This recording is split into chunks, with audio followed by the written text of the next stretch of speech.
Greetings, adventurer. Welcome to the Ocean County Library's third episode of Forge Your Imagination, a guide to immersive world-building podcast, a series that will point creative individuals in the right direction when attempting to create your own world. I'm your host, Tom, a world-building enthusiast and professional dungeon master with over 13 years of experience. In today's episode, I will be discussing how to create an environment. This will cover how to create biomes and general fun and wacky climate ideas based on your specific genre. Now, without further ado, let's get this quest on a roll. Question 1. Why are environments important? Well, the climate and environment of the planet are some of the most crucial steps if you plan on making it unique. Most of the worlds that I could think of have some type of unique environment that really makes the world around them pop. The purpose of the climate is to really draw in your target audience with a beautiful, fun, or sometimes even harsh environment and biome. For an example, one such that stuck out to me was the idea of floating islands. These floating islands were covered with luscious plant life and had an abundance of flying creatures on them. This could be considered both beautiful and dangerous, especially if you're trying to pilot a ship and navigate past them. Now, because of the scenery alone, I was more invested and able to better retain memories of the movie series Avatar. Another great example would be if I showed a sci-fi fan a picture of a desert planet that has twin suns. Most fans would probably immediately tell you it's a photo of Tatooine. But what if I told you to close your eyes and think of that desert planet, but just change a slight little detail and tell you that, there's an abundance of spice on this planet? That would immediately change the planet from Tatooine to Arrakis from the Dune trilogy. You could even go more in depth with iconic specific locations.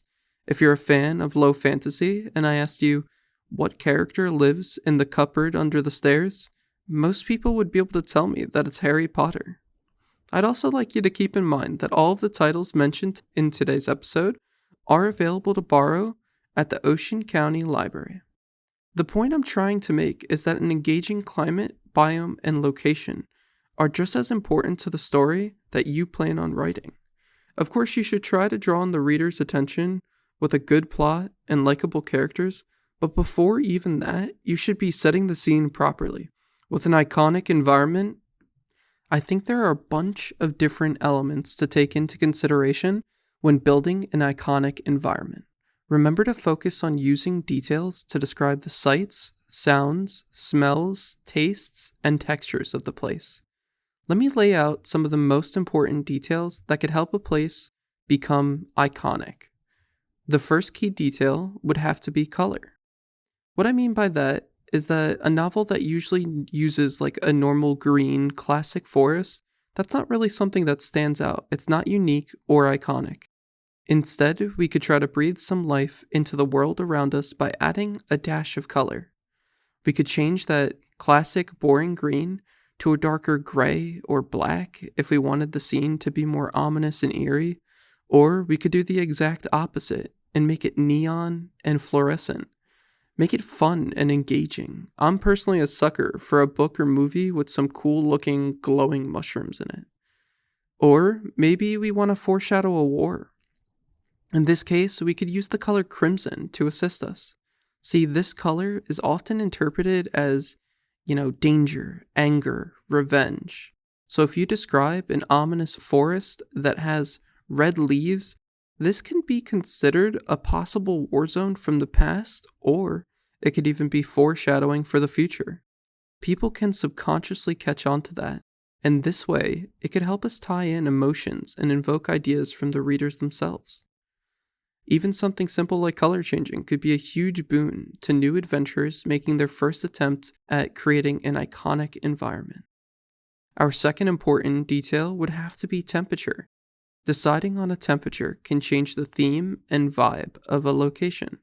For example, if you saw a snow-covered, frozen biome that chills you to the bone, that's exactly what you would expect of it. There's nothing wrong with an environment like this, especially if what you want is a harsh and unforgiving land. But if you were writing something, low fantasy or just fantasy in general, and you wanted to make it really interesting, something that no one else would do, maybe for some magical reason, the winters of this nation is warm. The snow, which should have been cold, it should have melted, but for some reason, this type of snow didn't. This would really make things more unique. It'd get your mind working, and anyone listening to it or reading it would really try to figure out how that works. Not to mention, it would change how the native people would act, and it would change what the native people would wear. They wouldn't have to wear like heavy coats and big boots if it was warm itself. So it just really changes up the natural theme. A third detail to think of would be weather. Is this a location that's constantly snowed in? Or is this a specific location that's only ever cloudy and foggy, where barely any sunlight shines down upon their citizens?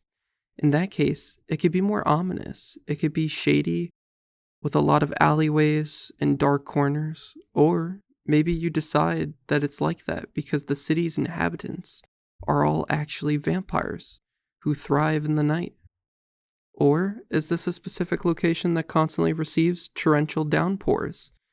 See, rain could be really useful to work with, but try to build upon it and ask yourself why.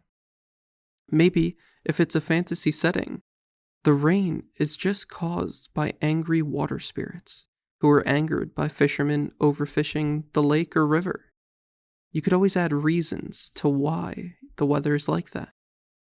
Adventurers could even use sounds to tie in their environment. Like if someone was in a swamp, a natural sound to tie in would be the croak or ribbit of a frog and the sound of flowing water.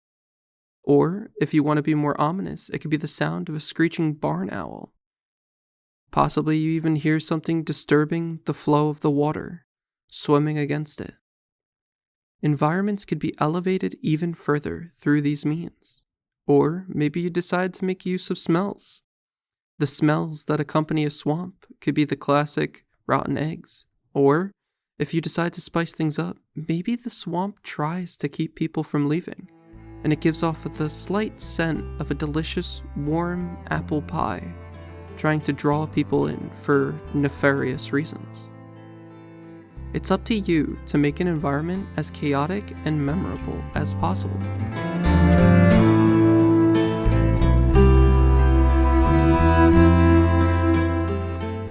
Wow, adventurer, it appears we have stumbled upon a treasure trove of knowledge. Let's take a moment to review what we found. The Ocean County Library offers adult writers groups for creative writing at multiple different branches, like the Brick, Jackson, Manchester, Point Pleasant Borough, and Waretown Library. If this is something you're interested in, adventure, please keep an eye out for a group near you. More information on exact dates could be found on our website, theoceancountylibrary.org, under Calendar of Events. Additionally, I'd like to mention that this month, March 13th, 2025, the Jackson Library will have an event called Pens and Pages, Teen Writing and Book Club. This is where you could bring your latest masterpiece or a little scribble and share it if you're feeling brave. This is for anyone ages 12 to 18, and registration for this event is required. I think it would be a great program to attend for younger adventurers. Now, adventurer, grab your anvil and hammer, because it's time to return to forging your imagination.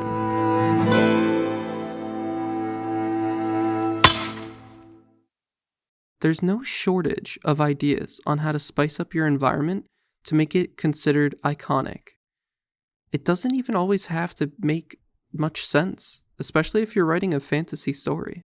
As a dungeon master, my favorite thing is to rationalize the decisions I make with the rule of cool. Basically, what that means is that even something that's irrational and causes typical disbelief, as long as it's cool, you could just write it off as the effect of magic and find a way around the written rules. For example, in my fantasy universe, there are other dimensions that connect to it. One such realm is the realm of the abyss, which is a really similar concept to Tartarus, if you know from Greek and Roman mythology. It's a scary dimension filled with monsters and has no possibility for escape. However, when my D&D players showed interest in such a place, I decided that if they ever visited there would be an escape room.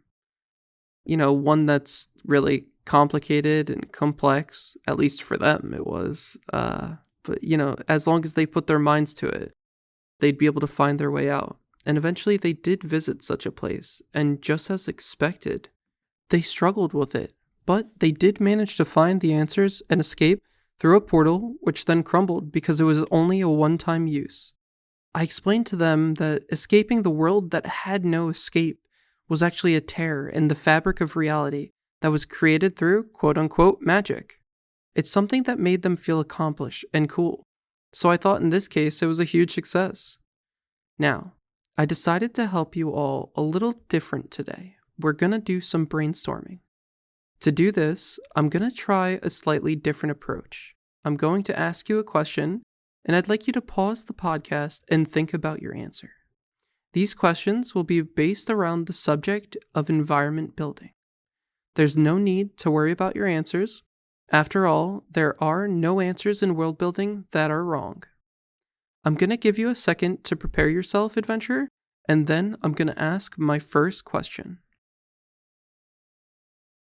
Question number 1.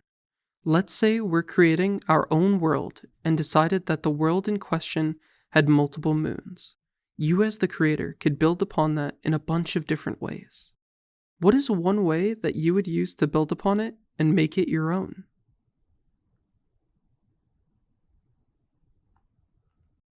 I'm sure you all did great. There's nothing but right answers out there. One idea that came to my mind was that if this was a sci-fi world, maybe the second moon is simply disguised as such, but in reality, it's a large mechanical military base. Or, perhaps if this was a fantasy world, maybe having multiple moons is what makes the ocean so chaotic. Maybe that's why there's a bunch of magical creatures living in there, because the waves are so rush and torrent that it's a more hospitable area for them, and not for humanity. Or, you could even use multiple moons to extend the nights, and explain why nighttime lasts for 16 out of 24 hours in the day. That being said, let's give another question a shot. Question number 2. If I said the world had very little sunlight, and we decided to come up with a reason of why the world is like that, what would you decide?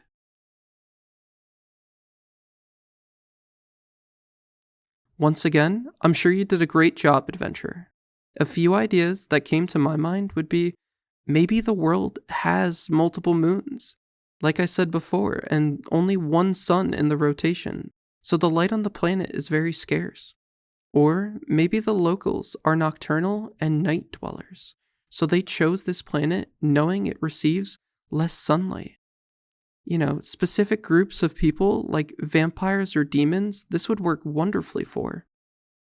Or maybe the sun is being blocked by a powerful type of magic, or for some more sinister purpose. With that being said, let's move on to our next question. Question number 3. This time, let's see the scene a little bit different. For this environment, I want you to think of the history behind a land.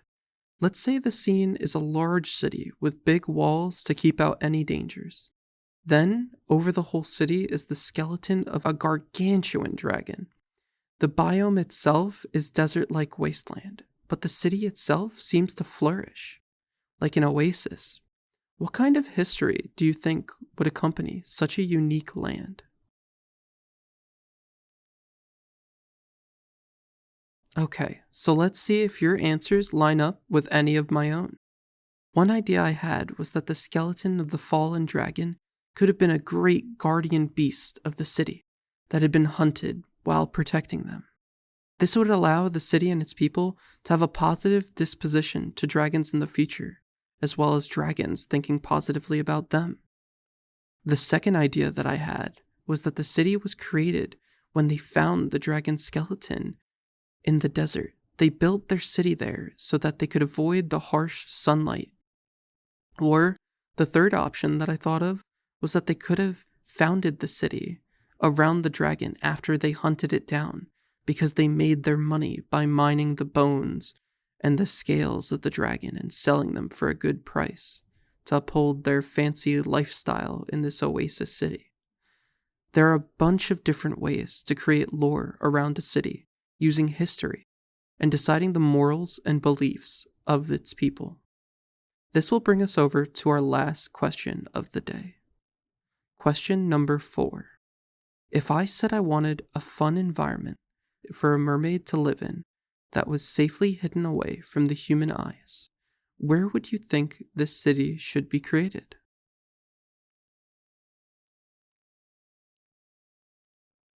If you're anything like me, then naturally the first thing that came to your mind was the lost city of Atlantis, an island that is said to have sunk to the bottom of the ocean, where the mermaids would now reside. Or maybe you thought of a bright, fluorescent-looking coral city, right in the coral reefs. Or another idea I had was a village that was off the coast of the sea, one that had been created by carving into the side of a mountain. To get to this city, you would have had to navigate a series of complex tunnels, and unless you knew the secret way to find them, it would be almost impossible, especially since this is a cave full of water. It would be impossible for you to know where to go as well as to fight the current and get an oxygen tank large enough to make this journey. But knowing their secret, you could find your way by following a luminescent algae that shines only under blue light. I just want you to remember that there are no limits when making an iconic environment. Feel free to let your creativity flow and do your best to tie in one or more topics we've discussed today to elevate your climates and environments. But today, that's everything I had to discuss. Tune in on our next episode to officially dive into ideas on how to create your world's very own map. If you are hearing this message, you've officially listened to the entire episode, and for that, I'd like to thank you. I hope you enjoyed this episode, and if you did, please take a look over some of our other OCL Soundwaves podcasts.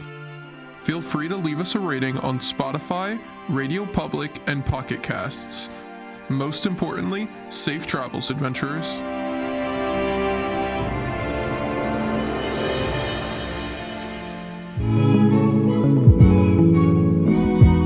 Are you a student in 8th through 12th grade? Are you looking for a dress for your junior or senior prom? Or perhaps a spring formal or 8th grade dance? Then keep these dates in mind. The Ocean County Library is returning with the 17th annual prom dress giveaway. The prom dress giveaway allows you to take home the dress of your dreams for free. Simply come to one of our participating branches, find a dress, and take it home. The giveaways will be from 4 to 8 p.m. at the Toms River Branch on Monday, March 17th, Tuesday, March 18th, and Wednesday, March 19th. The Little Lake Harbor Branch on Tuesday, March 25th, and Wednesday, March 26th. And finally, the Jackson Branch on Tuesday, April 1st, and Wednesday, April 2nd. For more details, check out our website at theoceancountylibrary.org, visit your local branch, or call us at 732-349-6200. We look forward to seeing you then.